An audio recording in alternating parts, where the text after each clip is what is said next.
সিজদা দিয়ে তুমি বলতে বাধ্য হবে মাওলা তুই হক, মাওলা তুই হক, তুই ছাড়া কেউ নাই, তুই সবকিছুর মালিক, তুই তোর পারমিশন বাদে আসমান জমিন 2 সেকেন্ডের জন্য মাওলা দাঁড়াতে পারবে না। এজন্য বলে না মাওলা তুই রে তুই, হ্যাঁ আউয়াল ও আখিরে মাওলা তুই রে তুই। আপনারা চিন্তা করেন, মায়ের গর্ভের মধ্যে 1 ফোঁটা পানি গেছে, মায়ের গর্ভের মধ্যে 1 ফোঁটা পানি গেছে, পানি মায়ের গর্ভের মধ্যে থাকছে থাকছে। পানি কখনো আপনি কল্পনা করতে পারবেন, পানি হঠাৎ মানুষের আকার ধারণ করা শুরু করেছে, হঠাৎ মানুষের আকার ধারণ করেছে। হতে হতে মায়ের পেটে 9 মাস যেতে না যেতে আমি মায়ের পেটে চলে আসলাম।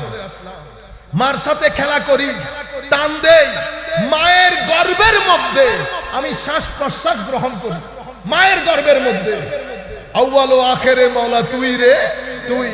আপনি কখনো চিন্তা করে দেখেছেন মাওলা আমার এই ছেলে আমার পেটের মধ্যে খাদ্য কিভাবে গ্রহণ করে, মল কিভাবে ত্যাগ করে, প্রস্রাব কিভাবে করে, খাদ্য কিভাবে আহরণ করে, তার খিদা লাগলে সে কি করে জানার কোনো উপায় আছে?